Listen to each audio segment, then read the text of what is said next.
شکریہ جناب اسپیکر. جناب اسپیکر، جیسا کہ محترم وزیر صاحب اس میں خود فرما رہے ہیں کہ ایمبولینس ڈرائیور کے لیے لائٹس اور سائرن کے استعمال کے متعلق کوئی باقاعدہ تربیتی نظام موجود نہیں ہے، تو کیا یہ عوام کی جانوں سے سر وزیر صاحب یہ کھلا کھیڑواڑ نہیں ہے؟ کیونکہ ایمبولینس ڈرائیور جس طرح سے ڈرائیونگ کرتے ہیں لازمی ان کو جانوں کو محفوظ کرنا پڑتا ہے، تو اس کے لیے سر پھر کوئی قانون بنانے کا ارادہ ہے، کوئی تربیت کرنے کا؟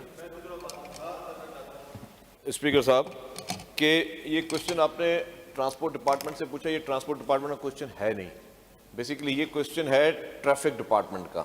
لیکن خیر کیونکہ آپ نے سوال پوچھا میں بتا دوں کہ ٹرانسپورٹ ڈپارٹمنٹ جو ہے وہ لائسنس ڈرائیونگ لائسنس ایشو نہیں کرتا اور ان کی ایس او پیز نہیں بناتا ایمبولینسز کی، فائر بریگیڈز کی، ان کی.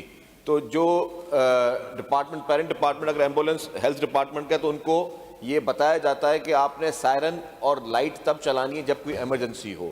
جب ایمرجنسی نہیں ہوگی، اگر روٹین میں جا رہا ہے مثلا ایک جگہ سے دوسری جگہ پہ، تو اس نے سائرن نہیں جلانا، کسی اور کام کے لیے جا رہے ہیں. لیکن جب بھی انہوں نے کوئی ایمرجنسی، کوئی پیشنٹ ہے، اگر ایمبولینس کی بات ہے، کوئی پیشنٹ ہے اور پیشنٹ کے لیے پیشنٹ کو اگر ریسیو کرنا ہے یا پیشنٹ کو جو ہے وہ کہیں پہ ہاسپٹل میں چھوڑنے جانا ہے، تب انہوں نے ایمبولینس کو سائرن بجانا ہے. بس یہ ٹرانسپورٹ ڈپارٹمنٹ کا نہیں ہے، اس لیے آپ کو جواب یہ ہے. ویسے ایکچوئل اس کی بات حقیقت ہے کہ یہ ٹریفک ڈپارٹمنٹ کا کوشچن ہے، اور ٹریفک ڈپارٹمنٹ کے جب یہ لائسنس دیے جاتے ہیں اس کے بعد پھر یہ تو نارمل ڈرائیونگ لائسنس ہے، لیکن اس کے بعد جب وہ کسی ہاسپٹل میں اس کو نوکری دی جاتی ہے اس ڈرائیور کو، تو اس کو یہ بتایا جاتا ہے کہ آپ نے کن کن حالات میں یہ ایمرجنسی سائرن اور لائٹس چلانی ہے.